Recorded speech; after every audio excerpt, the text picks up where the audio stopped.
শহরের উপর যেন নেমে এসেছে এক অদৃশ্য দুঃস্বপ্ন। বৃষ্টির প্রথম ফোঁটা নেমেই যেন ঘুম ভেঙে দেয় হাজারো মানুষের। না, এই ঘুম ভাঙা সকাল আর রোমান্টিক নয়, এটা একটা যুদ্ধের শুরু। প্রথমে শুরু হয় টিপটিপ, সাধারণ মনে হয়, চেনা মনে হয়, তারপর ধীরে ধীরে বাড়ে গতি। আর একটু পরেই শহরের চেহারাই পাল্টে যায়। ড্রেন ভরে যায় কয়েক ঘন্টার মধ্যেই, রাস্তায় জমতে থাকে পানি এক পাশ থেকে অন্য পাশে। গলির মুখে দাঁড়িয়ে থাকা লোকজনের চোখে তখন একটাই প্রশ্ন, এবার কতটা পানি আসবে? সকাল শুরু হয় জলে হেঁটে, রিক্সা নেই, সিএনজি বন্ধ, গাড়ির ইঞ্জিন বন্ধ হয়ে গেছে। মানুষ হেঁটে যাচ্ছে ভেজা শরীরে, হাতের জুতা হাতে, মোবাইল বগলে, কাঁধে বৃষ্টির ভার। এক মা তার ছোট্ট সন্তানকে কাঁধে নিয়ে পার হচ্ছেন নর্দমার পাশে জমা পানি। এক বৃদ্ধ লাঠির বর নিয়ে পা ফেলছেন কাদা ভরা সড়কে। এক তরুণী অফিস যেতে গিয়ে হাঁটছে কোমর পানি পেরিয়ে। এই দৃশ্যগুলো এখন শহরের প্রতিদিনের বাস্তবতা। সময়ের মূল্য এখানে হারিয়ে গেছে। 4 ঘন্টার পথ পেরিয়ে অফিসে গিয়ে দেখা যাচ্ছে আজ অফিস ছুটি, পানি উঠছে নিচতলায়।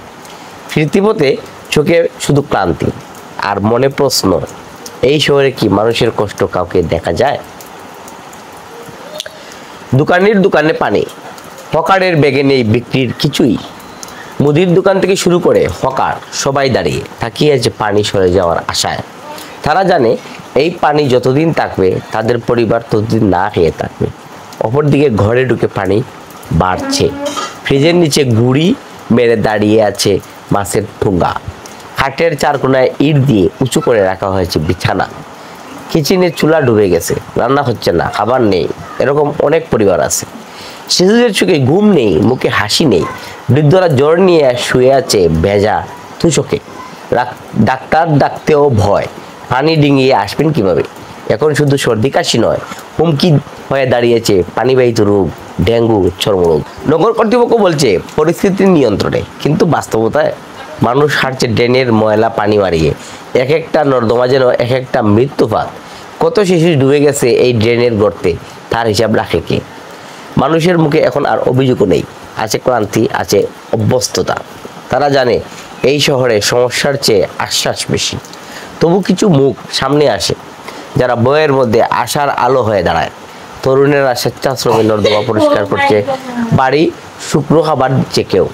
এই তারাই আসল রাজধানীর হৃদয়, নগর নয়, মানুষ।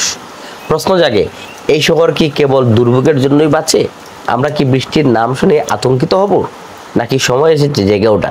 নগর ব্যবস্থায় প্রয়োজন সংস্কার, প্রয়োজন দীর্ঘমেয়াদী পরিকল্পনা, প্রয়োজন দুর্নীতিমুক্ত বাস্তবায়ন, আর সবচেয়ে বেশি প্রয়োজন নাগরিকের সম্মিলিত কণ্ঠ। বৃষ্টি থামবে, পানি থামবে, কিন্তু আমাদের দাবি মানা পর্যন্ত দাবি থামা উচিত নয়। আমরা চাই এমন একটি শহর যেখানে বৃষ্টি মানে কাব্য হবে, করুণার নয়, যেখানে ভিজবে শহর নয়, ভিজবে শুধু হৃদয়ের ভালোবাসায়। ধন্যবাদ সবাইকে।